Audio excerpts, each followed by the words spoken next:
Masih bersama kami di Presisi Siang, Kapolri Jenderal Polisi Listio Sigit Prabowo mendampingi Presiden Joko Widodo meresmikan peluncuran digitalisasi layanan perizinan penyelenggaraan event yang digelar di The Tribrata, Jakarta Selatan pada Senin pagi. Peluncuran digitalisasi izin ini kedepannya diharapkan dapat mempermudah proses perizinan event lokal dan meningkatkan jumlah wisatawan.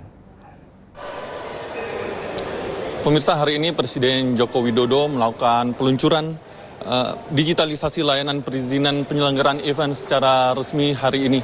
Presiden melakukan peluncuran bersama sejumlah menteri kabinet dan tentunya ditemani oleh Kapolri Jenderal Polisi Listio Sigit Prabowo. Ada sejumlah menteri yang ikut hadir dalam peluncuran pada hari ini, yaitu diantaranya Menteri BUMN, kemudian ada Menko Marves, Luhut Binsar Panjaitan, serta pelaksana tugas Gubernur DKI Jakarta.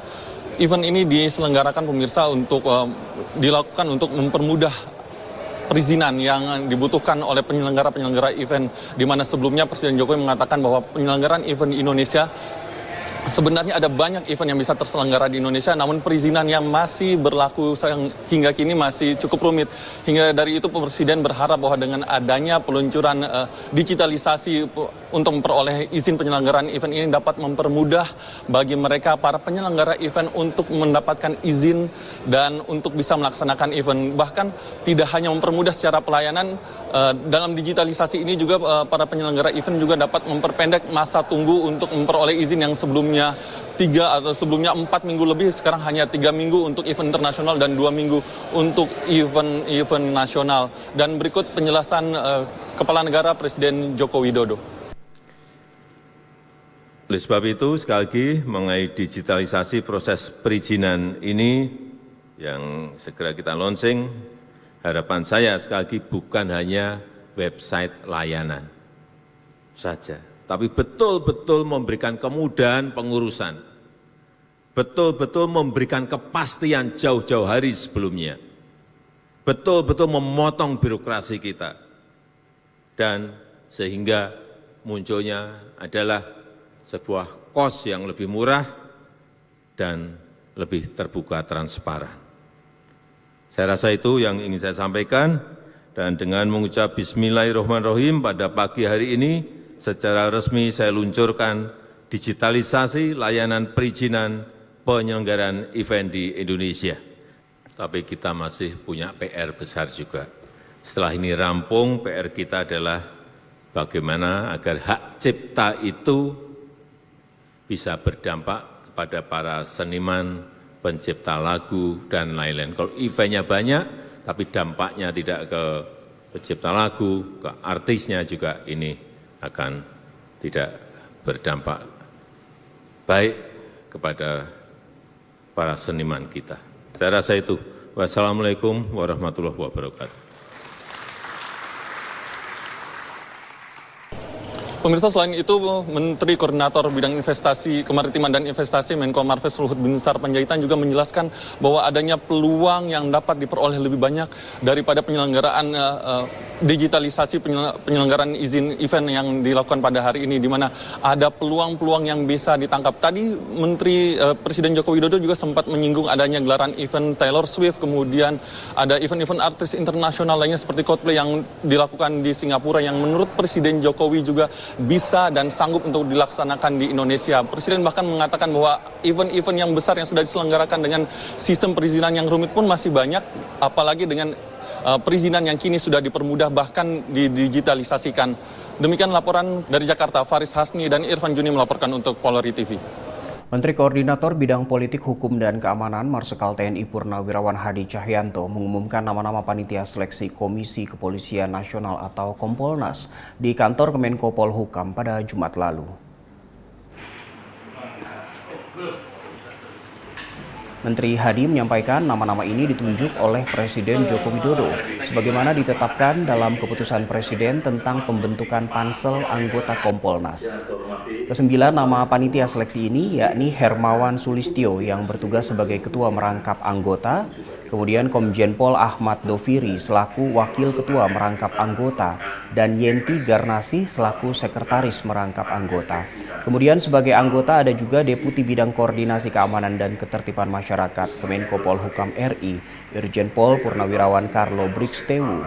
Irjen Pol Purnawirawan Bekto Suprapto, Edi Saputra Hasibuan Nurholis, dan terakhir Alvito Denova Ginting. Hadi meyakini panitia seleksi calon anggota Kompolnas periode 2024-2028 dapat bekerja profesional dan transparan sehingga nantinya mampu bekerja menjaring dan menyeleksi para pendaftar sampai ditetapkan 12 calon anggota yang berintegritas dan profesional. Saya sudah mulai bekerja sesuai dengan ketentuan yang berlaku. Pansel bertanggung jawab kepada Presiden Republik Indonesia dan melaporkan pelaksanaan tugasnya melalui Menko Polhukam. Dan seluruh proses seleksi akan berjalan secara transparan, akuntabel, proporsional, dan profesional sehingga diharapkan para anggota Komisi Kepolisian Nasional yang tulus seluruh tahapan seleksi yang terdiri dari 3 orang unsur pakar kepolisian dan 3 orang unsur tokoh masyarakat memiliki integritas dan motivasi yang kuat dalam rangka melaksanakan tugas sebagaimana diamanatkan oleh peraturan. Berdasarkan penilaian responden dari hasil survei Litbang Kompas, posisi TNI dan Polri lebih tinggi dari 8 lembaga negara lainnya. Tingkat kepercayaan masyarakat terhadap Polri mencapai 73,1% pada Juni 2024. Hasil ini melampaui survei Litbang Kompas pada Agustus 2023 sebesar 66% dan Desember 2023 di angka 71%.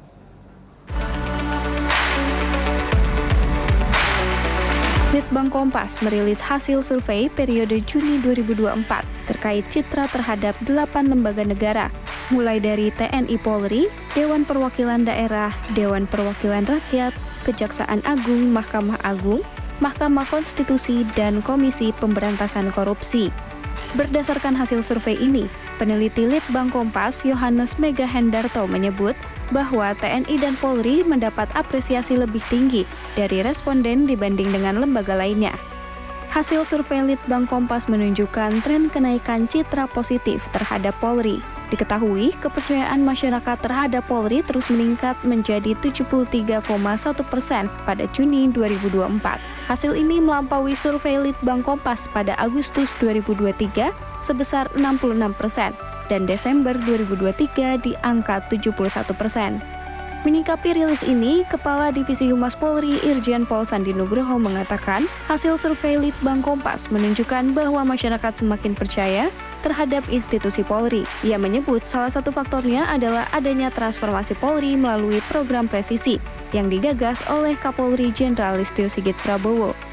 Alhamdulillah, masyarakat semakin percaya kepada Polri dan pada survei terakhir kemarin sudah dirilis menjelang Hari Bayangkara naik menjadi 73% dari Kompas. Berbagai indikator yang sudah disusun oleh Kompas tentu saja secara komprehensif, baik itu mencakup masalah integritas, masalah komisi pembina, demikian juga termasuk dengan bagaimana perubahan-perubahan yang sudah dilaksanakan oleh Polri untuk meningkatkan kinerja dan meningkatkan pelayanan publik kepada masyarakat. Irjen Pol Sandi Nugroho menambahkan, hasil penilaian masyarakat yang positif terhadap Polri ini menjadi penyemangat agar kinerja kepolisian semakin baik lagi ke depannya. Mudah-mudahan ini menjadi berkah buat kepolisian sebelum tahun kepolisian dan kinerja kepolisian menjadi semakin baik. Survei ini dilakukan Litbang Kompas pada 27 Mei hingga 2 Juni 2024 melalui wawancara tatap muka kepada 1.200 responden yang dipilih secara acak dengan metode pencuplikan sistematis bertingkat di 38 provinsi. Tingkat kepercayaan metode ini mencapai 95%.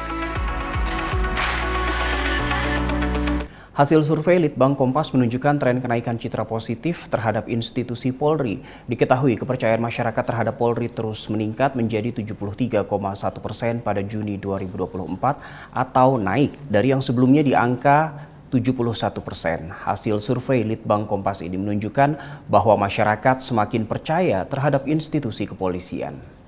Ini menjadi hal yang patut dipertahankan ke depan, jangan sampai ini bisa menurun lagi, malah kalau perlu bisa ditingkatkan kembali sehingga masyarakat merasa dengan hadirnya anggota Polri di tengah masyarakat menjadi satu kebutuhan, tapi bukan malah menjadi hal yang menakutkan, saya kira begitu.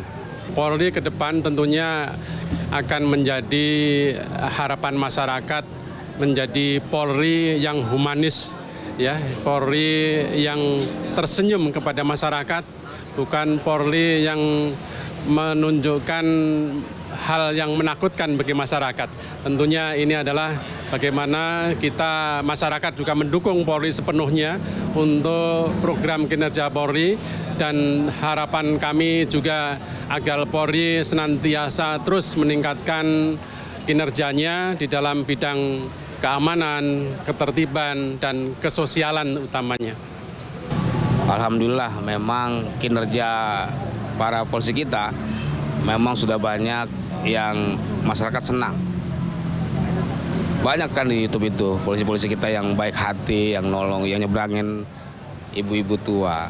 Yang penting dipertahankan saja polisinya, bahwa memang kita butuh polisi yang aktif, yang peduli, yang cinta sama masyarakatnya. Saya kira survive lah, alhamdulillah luar biasa, sukses lah untuk Polri. Tentu sangat apresiasi sekali kepada Polri yang telah melakukan kiprah terbaik untuk masyarakat, baik dalam pengamanan, baik dalam pengawasan. Karena teman-teman kita, terutama polisi yang tugas di kelurahan, itu sangat full time. Jadi kiprah mereka sangat kami rasakan sehingga bisa menciptakan suasana yang aman dan kondusif. Insya Allah seperti itu. Proses yang ditanamkan kepada masyarakat dari Bapak polisi-polisi ini sangat membangun dan mendidik untuk menciptakan suasana yang aman dan kondusif. Kita ke informasi lain, pejabat utama Polrestabes Surabaya dengan dipimpin Kasat Lantas melaksanakan kegiatan anjang sana ke kediaman Ibtu Nur Hadi yang merupakan salah satu personel korban bom gereja di tahun 2018. Informasinya setelah jeda berikut ini.